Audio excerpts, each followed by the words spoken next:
Now, well, happy terrific Tuesday, everyone. My name is Xavier Tate. I'm a mental health ambassador. I'm excited to be a mental health ambassador because I am extremely passionate about mental health, and we want to have announce our rekindle partnership with artists in medicine, and I want you to meet the team. So, team members, introduce yourselves. Hey, I'm Virginia. I chose to become a mental health ambassador because it's something that has impacted me every day, just with my own issues and with people that I know and love. Hi, I'm Ayush. I chose to be a mental ambassador because, there's a lot of stigma against it in many different cultures, and I think that I want to help out by raising awareness through this program. Hi, I'm everyone. Hannah. Oh, sorry. Yeah. You can go. Okay. Hi, I'm Hannah. It's my first year as a mental health ambassador. I became one because I'm really passionate about it, something that's really personal to me. And I also have plans to work in the mental health field once I graduate. Hi, everyone. My name is Isha. I chose to be a mental health ambassador because I know that I'll be able to directly impact my peers through my experiences. And yeah. Awesome. And we do want to let you know that the Mental Health Ambassadors is a peer-to-peer mental health promotion program at UAB to spread the awareness of mental health and reduce the stigma. So, like I said earlier, we have rekindled our partnership with artists in medicine. We are kicking off this spring series, and we have a wonderful special guest, Salaam Green. She is an award-winning poet and author. She is a TED Talk speaker and Birmingham alum. She is a social entrepreneur, and she is the owner and founder of Literary Healing Arts and Red Couch Writings. So we are extremely blessed to have her as a special guest. So without further ado, Salaam, take it away. Hello, thank you, Xavier, and thank you to the mental health ambassadors and guests. And I love that whole idea of rekindling. Wow, so we have rekindled the partnership and relationships and restored it and brought it back. So we are all around a fire pit today, right? Because we're rekindling. So this is our personal fire pit, even though we are in squares, we are in circles, and we know that circles are continuous. And so as we continue this partnership, we are just so excited. I'm excited to be here as a member of UAB Arts and Medicine, as a artist in residence, where UAB Arts and Medicine entire mission is to promote health and healing in the hospital through arts. And we have so many great artists, visual artists, creative writing. I'm the creative writing and poet. We also have a storyteller. We have a movement artist. We have, we have a visual artist, musicians, all kinds of beautiful ways that we bring in the energy and the emerging disciplines of art to support health and healing while people are in the having a healthcare crisis or just are in the healthcare community. So we're excited to be here with you today. And I am excited to talk a little bit about expressive writing, poetry, and creative writing, and how in the world can it heal, and how in the world does it heal. I have been doing literary healing for many, many years. And basically what that is just using writing, poetry, and storytelling as a healing tool to support people in expressing themselves and having emotional resilience. And that can happen through writing. It can also happen through storytelling, or just through orally, us using our voices to express ourselves. I wanted to start out with a poem, and this poem is all about truth. I don't know how everyone has been feeling. I know that they keep saying we're in a pandemic, we're out of pandemic, wherever we are, right? I say, this is what I say. I say we are travelers, and we are making this beautiful journey, and we are traveling together. And just like whenever you're traveling, sometimes we're not sure exactly what the road looks like ahead, Sometimes we're not sure at what convenience or gas station we may have to stop, right? However, when you are traveling together. And today we are at this pit stop of our fire pit, and we're going to talk a little bit about truth. This is a poem by Stephen Crane called Truth. Truth, said a traveler, is a rock, a mighty fortress. Often have I been to it, even to its highest tower, from whence the world looks black. Truth, said a traveler, is a breath, a wind, a shadow, a phantom. Long have I pursued it, but never have I touched it. The hem of its garment, and I believe the second traveler, for truth was to me a breath, a wind, a shadow, a phantom, and never had I touched. Never have I touched. When we think about truth in your life, truth in my life, what is your truth? For me, I started this mental health journey, and that doesn't even sound like it is a fun thing, right? But it can get kind of fun, you know, let's just say what it is. Absolutely. But I am surviving clinical depression. And as someone who's surviving clinical depression every single day, that means I'm also surviving some of the cultural stigma. That also means that I'm surviving some of the opportunities that I may miss as a result of having clinical depression. It means a whole lot of things. But it also means that that is my truth. Not saying that I got to this truth or traveled this road of truth easily or quickly, because I didn't.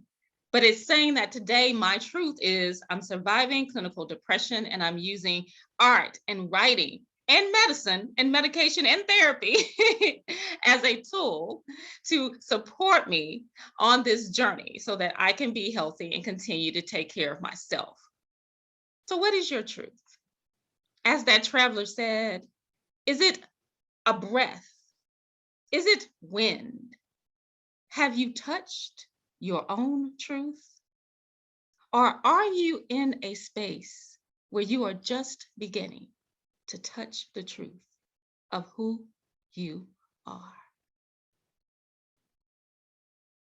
Please let me know. I would love to hear from someone. What is your truth? Where are you on your truth journey? Now, you don't have to do a poem unless you want to, because I know the minute I say poetry, people are like, oh, no. What's a poem? Never heard of a poem. Oh gosh, oh gosh, oh gosh. But then as we start doing poems, all of a sudden, everybody's a poet now. We're all on stage. We're all wanting to perform. So I'm just going to open it up for you to talk to me a little bit about what truth is for you. This is a safe space. This is a space that we're in. We've brought this circle to the world. What is your truth?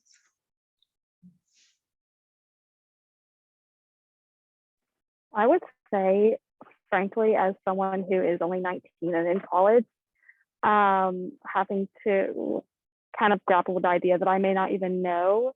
And I feel like that's kind of what college is good for, is kind of helping you become that person. Because even if I am only 19 and I don't know necessarily yet what that truth is, I think college is a time where we can grow and eventually find that truth. So I'm definitely looking forward to that for the next 4 years, even if I don't know necessarily what it is right now. And that truth also may change over time as well, and having to grapple with being okay with that as well. Oh, Hannah, first of all, thank you for being courageous and jumping in the circle, taking the pebble and giving us your truth. You are just touching truth on the campus of UAB. Touching truth on the campus of UAB. Thank you. Anyone else, your truth? What's your truth? I'll go. So I would say for my truth is my truth is I do not have to be in the driver's seat all the time. So growing up, I have suffered from loss and financial instability. So like my behavior, it would show up in my behavior, and I will always have to do things. It was my thinking was it's either my way or no way. So it's one of those like it'll get done if I do it, but actually like sitting back, asking for help, and actually being in the passenger seat and letting someone else take the wheel, it is what's that? Just like the palm, it is a breath of fresh air. And when I tell you, like, it feels great, I don't have to be bound by, I have to do this. I have to be the one to do this. Like, no, I don't have to always take initiative. Someone else can take initiative for once. I can relax. It will still get done. So that is my truth. Like I can actually take my hands off the steering wheel and I can switch seats and be in the passenger seat so I can enjoy the ride. Oh, Xavier, I'm glad we have this recorded. Yes, we need to, yes, pass it around the room like we passed the plate at church for, yeah, put it in, yeah, pass the offering around the room because Xavier just brought us the sermon. Thank you. I love that. Your truth is a breath. Your truth is a breath, and you are breathing your truth. Breathing your truth. Thank you.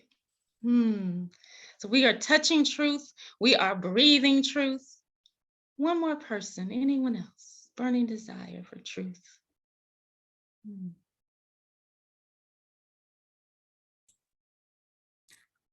I'll take a risk and I will not be as eloquent as what we've heard before. However, the thing that keeps coming up for me is thinking about what you said, Salaam, about traveling, about the journey. I think about movement. Sometimes I think about truth as like a solid thing, like there it is. But there's something about the movement that you've brought up, the traveling, that sometimes, and I'm thinking about Hannah, what you said at 19, like you don't know yet your truth. And I will say as a 40 something, I still like, I feel like I'm picking up my truth along the way, like along the journey. And it's, it can be scary or unsettling. And then as you pick up kind of like, oh, this is going to be part of my truth. It's also kind of freeing, if that makes any sense at all, kind of in the struggle of kind of identifying your truth and knowing that it can evolve as you're traveling. Just to continue on what kind of Salaam's theme was. Wow, thank you so much, Kimberly. That was not a risk. That was not a risk. That was most definitely you calling in your truth. Truth is a journey. Oh, so we are touching truth, we are breathing truth, and now we are journeying with truth. I know at first when Kimberly said, oh, I'm a 40-year-old something, I'm 46. So yeah, I can say the same thing is, I don't know what my truth is. And I know the 19 was like, oh no, they don't know. What? No, it's, oh no, it's not in the knowing. It's not in the knowing. It's in the breathing, the touching, and the traveling. And that's the circle that gives us permission for emancipation. So I wanted to show you a few things before we have to wrap up. Going to share my screen.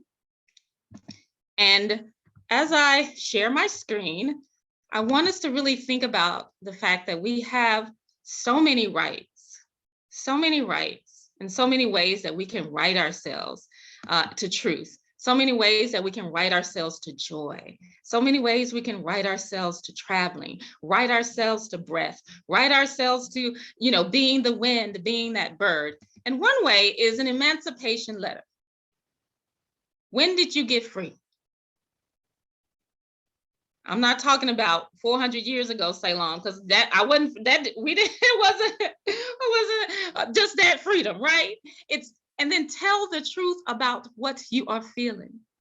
I love what Kimberly said. It can be kind of freeing, even though it's not a static particular thing. Like truth isn't a fact. Like there's a fact that it's 67 degrees today, but the truth is it's really warm. It feels warmer than 67. So when we think about it, when did you get free? And if you're thinking, oh my, I'm not free, imagine. Imagination is to think about things that are not really there. Think about things that are not really there. And imagine what it would be like if you were free. There's no boundaries on the imagination. And then tell the truth about what you are feeling, that feeling of freedom. Does it make you want to move? Does it make you want to dance? Does it make you want to sit underneath an oak tree and rest? Does it make you want to take your dog for a walk? Does that freedom make you want to scream to the hills, I am free? Does it make you want to put your hand over your heart and bless yourself?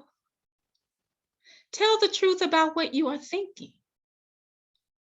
What are you thinking when you feel free or when you imagine what freedom is? Are you thinking, I can go and buy all of the food that I want? I'm just saying, like I can really buy what I really want to eat. Have you ever, I've been in that situation where it's like, oh, I really don't want this today. But then when you really get free and you're like, oh, Chipotle, I can go to Chipotle, I can get what I want. Whatever it is for you. It could be a million things, right? Or I can go for that drive, or I can take that test and feel free. Tell the truth about what you are doing and why you are doing it. Why are you here today? Why are you in school today? Why are you working in the field you are working in today? Tell your truth about what you are doing. So if you were to write an emancipation letter, these are the things that we want to see in it: truth and purpose for you. It is only when you tell the truth to yourself about yourself, only is when we can then get into an alignment of what our true purpose is. Right now, when I was not telling the whole truth about surviving depression because it was a stigma, right? Or people would oftentimes tell me, well, don't say it, because if you don't say it, it's not real, right? So if you just don't keep on saying you're surviving depression, that's so negative, like, okay, it is. All right, okay. And then I went through the phase of where I had a stigma around taking medication, and then a stigma around using, alternative ways to support me as well. But it wasn't until I got in alignment with my truth that I can continue towards the purpose of healing, so that I can move into the freedom and the liberation that I deserve. So I can sit with you today and give you all these wonderful nuggets and smile while at the same time telling my truth. So that's what the purpose of writing that emancipation letter is. And once we do that, we can think about our liberation journey. If you had a liberation backpack, what would you put in it? If you had a liberation backpack, what would you put in it? So in our last 3 minutes, I want you to think about, what would you put in that liberation backpack? Now, I'm a Black woman. I'm not carrying no big old backpack around no more. Now I used to carry this bag full of stuff, but I'm like, it's gotten too heavy. I'm 46, I'm tired.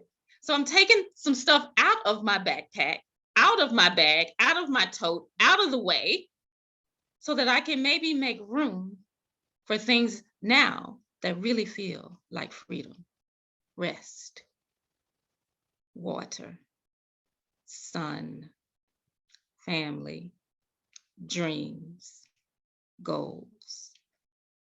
So either put in the chat, or for the last couple minutes, what would you put in your liberation backpack? Remember, freedom is what others give us. Liberation is what you give yourself. All right, let's see what's in our backpacks, y'all. I can't wait. I did this before with some people and they were like, oh, I'm taking a knife. I'm like, wow, where y'all going? I was like, why do you need all this? They were taking all these things, like, well, you never know, you know. Someone's like, I'm taking my dog. I'm like, okay, that's nice, but you know. So either put in the chat or just tell me some things in your liberation backpack before we have to leave today. Oh, Kimberly's gonna borrow my son. Yes, because I know Kimberly, I'm gonna give her my son. Here you are, Kimberly. All the shine. There's enough for both of us. Anyone else? Liberation backpack. The liberation backpack. Mm-hmm. So something I would give myself. Yes. Rest, Mm. grace, because I'm also extremely hard on myself. Like you're not doing enough. You're not moving fast enough. No. Give myself grace. It will still get done. I give myself rest, and I can slow down and take a break.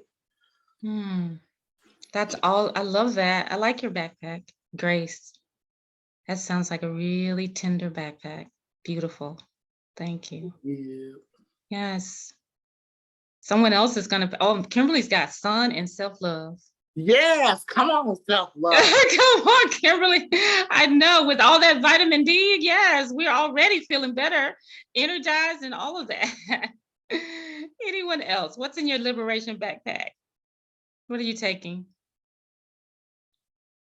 Yeah. Mr. David, Edward Perry said, radical acceptance, strength of boundaries, and freedom to learn. Oh, Mr. Perry, I love it. I love it. Can I have some of that radicalness? Yes. Thank you. Thank you. Thank you. See, it's sharing. It's love. Oh, putting it in the backpack. Liberation. Yes. Liberation. Thank you. We can even ask for the things we need from one another. Yes. Robin, what do you have in your liberation backpack? Miss Robin, our leader. I'm a lot of sort of self-compassion. I think it embodies really a lot of what you're saying, but the need for self-compassion and that ability to just be kind to ourselves and recognize where we are and what we need in the moment. So I rest a lot in that. And practicing gratitude. So the gratitude and affirmations, certainly I keep in my backpack. Affirmations, tangible things we can pull out to remind ourselves of the sun of self-love, of the radical acceptance. Yeah. Thank you. Yes. I'm going to get some of those affirmations in my backpack. We have one more minute. So if there's any questions or anyone else who wants to just posit some positive liberated thought or radicalness or freedom, please do so in our 1 minute. Remember, truth, a breath, a wind. Yes. A journey, a travel. That's our truth. Liberation and freedom. Thank you so much for having me. Thank you so much for listening. Thank you so much for witnessing. It was my joy to witness liberation and freedom and expression today. And I wish each one of you sun, self-love, and radical. Yeah, whatever's most radical for you to do today, do that.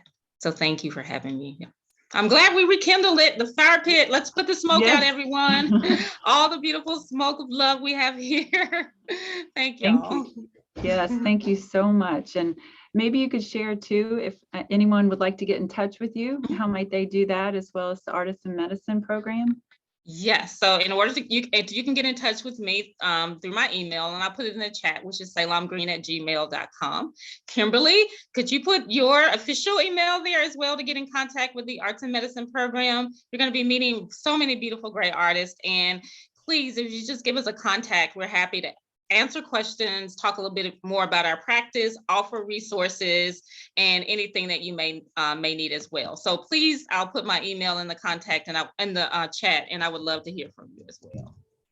Awesome, thank you. And for Kimberly, it's K Kirkland, Kirklin @uab.edu. And for Salaam, SALAAM Green @gmail.com. And we will post that in the notes when we put this on our YouTube channel as well. So thank you again so much. And to Xavier for leading our team and to all of our team members. So thankful. Have a good day, everyone. Thank you. Thank you. Nice meeting you. everyone. Nice meeting you. Please, I love to support any way I can. Thank y'all. Bye-bye. Thank you, Kimberly. Thank you so much, Kimberly and Salaam. Great job.